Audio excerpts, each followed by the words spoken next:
Like most of you, I'm still coming down from the excitement of last night. Millions of Americans tuned in to watch our best and brightest step up to the podium and answer the tough questions, and it was riveting. Right up to the end when Ken Jennings won the Jeopardy! Greatest of All Time tournament.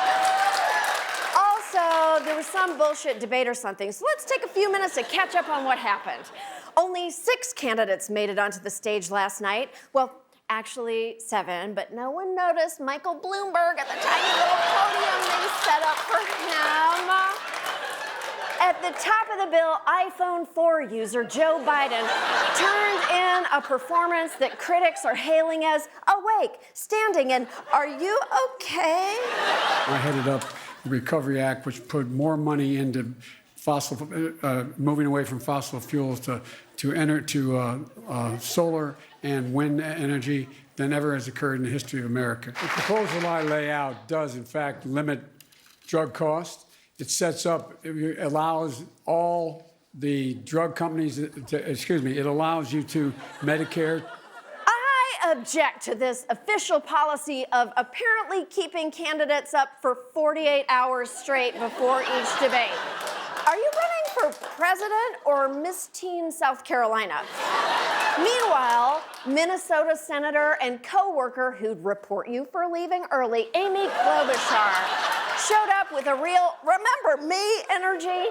If you'll recall, Klobuchar initially said she'd distinguish herself from other candidates with her sense of humor. She loves to crack jokes, like when Elena Kagan had her Senate confirmation hearing and Amy made a Twilight reference, asking her if she was on Team Jacob or Edward, to which Kagan apparently looked at her blankly and replied, "I wish you wouldn't." But hey, even the best comedians bomb from time to time. Let's bring on those jokes. Michigan has a woman governor right now, and she beat a Republican, Gretchen Whitmer. Kansas has a woman governor right now, and she beat Chris Kobach. And her name is, I'm very proud to know her, and her name is Governor Kelly. Thank you. Governor Kelly was at home being like, "Oh my gosh, she's talking about me. Everyone come in here. I'm about to get my shout out any moment now." Oh no, go back. It's over. No. I guess Amy couldn't concentrate as much on the jokes last night since she had one thing on her mind, the bright lights of Vegas. This president is treating people out there like poker chips in one of his bankrupt casinos, the way he is adding to our debt. I'm going to be able to look at him and say, you've treated these workers and farmers like poker chips. I was in Vegas the other day and someone said, don't put your chips on a number on the wheel that isn't even on the wheel. That's the problem. Is that the problem? It's definitely the sign of a problem, and that problem is that you don't know how roulette works. Did you try to bet all your chips on the number 90210? Also appearing at the debate last night, Pete Buttigieg. Moving on. Businessman and guy who wants you to know he was at the club last night, Tom Steyer, was at the debate, answering every question directly into your eye holes. The Iowa debate stage was even whiter than Iowa itself because this tall glass of ham decided to buy his way into the debate with the most inessential campaign of all time. Here's an ad Steyer released just hours before the debate. Let me tell you how this will go if you nominate me. When he calls himself a billionaire businessman who's good for the economy, I'll remind him, I'm an actual billionaire with a B, and he's a fake billionaire with a capital C, for con man, crook, and criminal. Congratulations, it's the first campaign ad written by a game of Boggle. Steyer, buddy, you shouldn't be here. Australia's on fire right now and you're spending your money on this? You've spent over $100 million on this dumb vanity campaign. You could build each koala a personal igloo with that. All things considered, Steyer got off pretty easy, especially compared to the much rougher night that Mom and Dad had. In case you didn't hear, Sanders and Warren are having their first personal disagreement. But don't worry, the talking heads are being super civilized about it and not milking it at all. Let's talk about the fighting between the Bernie Sanders and Elizabeth Warren camps getting even more personal. Sanders and Elizabeth Warren will stand just feet apart for the very first time since their first major public conflict. How do they shake hands? How do they look at each other? In 2018, you told her that you did not believe that a woman could win the election. Why did you say that? Well, as a matter of fact, I didn't say it. Senator Warren, what did you think when Senator Sanders told you a woman could not win the election? Jesus Christ, the only way they could be trying harder to get them to fight is if they personally oiled up these senior citizens and threw them into the octagon. But it all paid off in an epic, no-holds-barred, brutal smackdown for the ages. Senator Bernie Sanders extended his hand to Elizabeth Warren. She appeared to reject that handshake.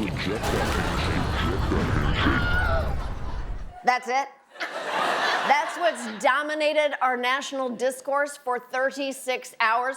Two great candidates who are a little sad and disappointed in each other over a misunderstanding. Also, anyone who has said that America couldn't elect a woman president isn't alone. I myself might have shouted it into a bottle of wine or 10. The important thing is Elizabeth Warren doesn't believe that. Since Donald Trump was elected, women candidates have outperformed men candidates in competitive races.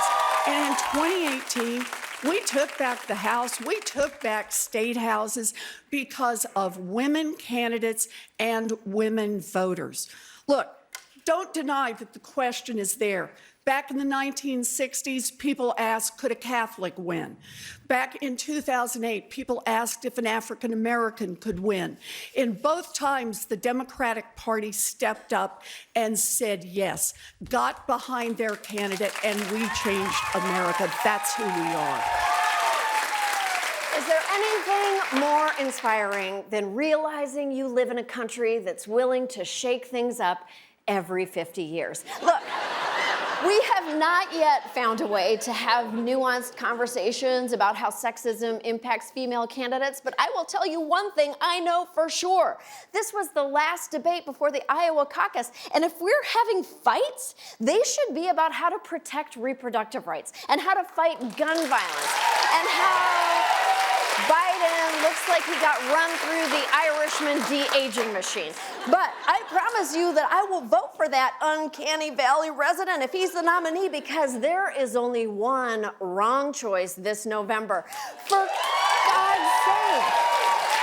While all this debate stuff was happening, new documents from the Intelligence Committee revealed that Trump cronies were having Ukraine Ambassador Marie Yovanovitch actually followed.